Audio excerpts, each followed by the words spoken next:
हाँ हेलो। कहतन कि कहाँ बाड़ो? कुछ काम रहे, जरूरी बात करे के है तारा से। का बात पड़ गई? इतना सुबह सुबह फोन कैलू, कौन बात कहे के रहे?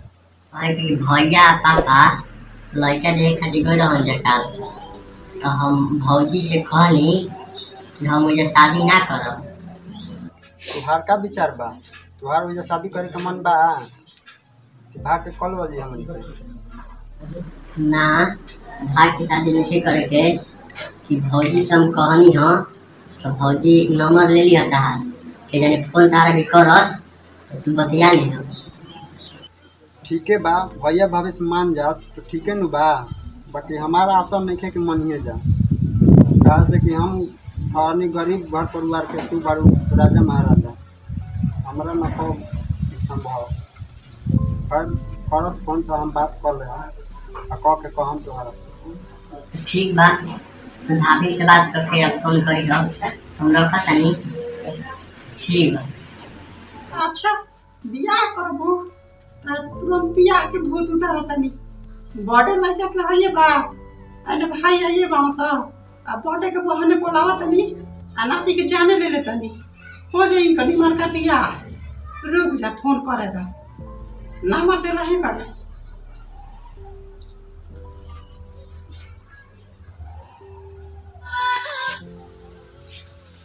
हाँ हेलो के? हम आरती के भाभी बोला तनी। अच्छा भाभी जी प्रणाम, हम छोटू बोला तनी। बोली काहे ला फोन करनी है? छोटू जी हम यही खातिर फोन करनी हो कि हमार घर परिवार सब कोई राजी बा बियाह करे खातिर आरती बा बियाह के। रउआ राजी बानी नु?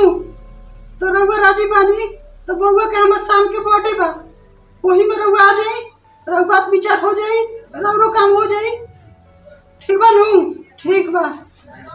ठीक है बा, रउआ लोग राजी बोलही बानी, हम आवत तनी। हमरा कौन है राजी बा?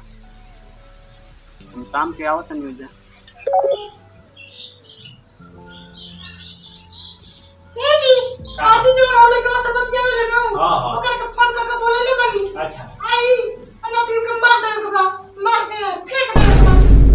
बाबूजी का कह दिया ए कमाना हो तू? आरती जौन लइका से ना छोटुआ से बतियावले सानी खानी आवे वाला बकरा ए कौन आज हमारा घर से मार दवल जाई। ए कौन आज आई बाकी लौट के ना जाई।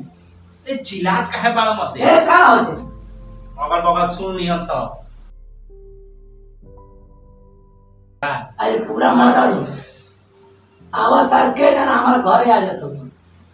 अइबो हमारा घर से बाकी जइयो ना के उसे। ठीक बात चलो आओ। ठीक बा बाबूजी। ए हम इंतजार करत हूं। ठीक बा।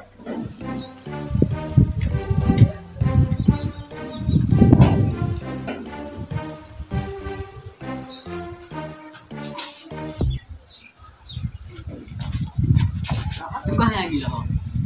गाँव से कहल रही नु कि तू से पहले मैं फोन करी हो आ हर क्या ले बना हाथ में? भौजी बोलैली हम लोग कहत रही कि शादी के बात विचार हो जाए। बउआ के बर्थडे पड़ी कौन बबुआ के बर्थडे बा? नु करे फोन में 3 दिन से झाड़ चलता बर्थडे बा, तब से कह रहे नु कि आवे से पहले फोन करी हमारा भी। अब उनका बात हम कैसे कर रही? बोलैली है तो चलो आराम से जगने में बैठल बानी। घर आ घर सोचल ना समझल एक क्या लिया गेल हो, अब के जाने का होई हमारा बॉडी ड्यूटी का होई क्या? भौजी फोन करके बोला नहीं बड़ी तो आई बनी। ना ये दादा हमार जिया धक धक करता। का है? हमरा डर लगता कि कहीं कुछ नीच ना हो जाए। कुछ ना होई। अरे का करता ले जरे? भैया छोड़ दो भैया। कहां हो? ले जा बाबू ले जा। भैया छोड़ दो।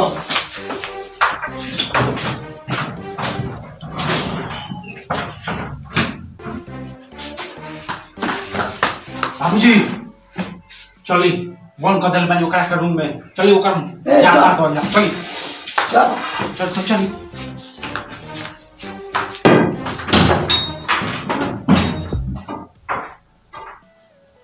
बाबूजी जान बात हो जा। छोड़ दे हम आपके।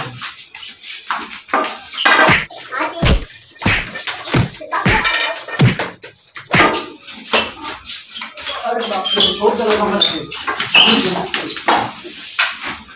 बाबूजी बाबूजी एक लाइन का दो लाइन ए ले लाइन का ना छोड़ दो बड़ा के यार ए लाइन ले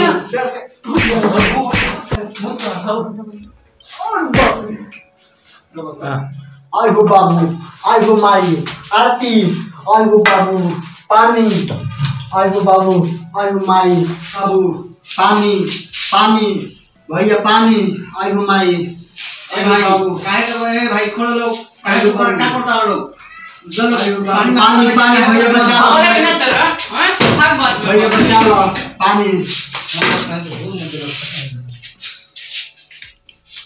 अरे बाबू छोड़ दो भैया छोड़ दो हमारा के अरे बाबू लाना अरे बाबू अरे लाना ये भैया छोड़ दो भैया भैया भैया भैया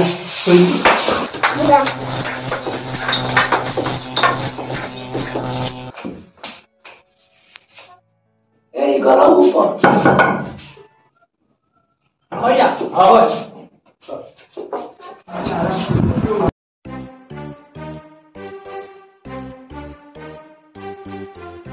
ऐसा का खाते पड़ा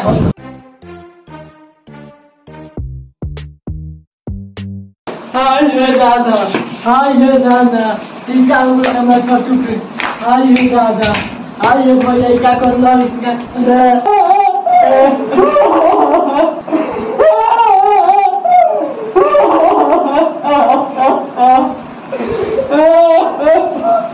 नमस्कार प्रणाम। हमनी के भोजपुरी किंग कॉमेडी के तरफ से तरगो सबसे बात आजकल के जो प्रेमी के साथ होता वो आगे से ना होके तरगो सबसे हाथ जोड़ के विनती करब कि लोग सब ऐसा ना करी। जो प्रेमी के मिलावल ही बढ़िया काम बा ना कि जान लेल, और जान लेला से भलाई घर के भी नहीं है। बहुत आगे कुछ कार्रवाई हो सकता। तरगो सब जरूर देखी और प्यार दुआ दी।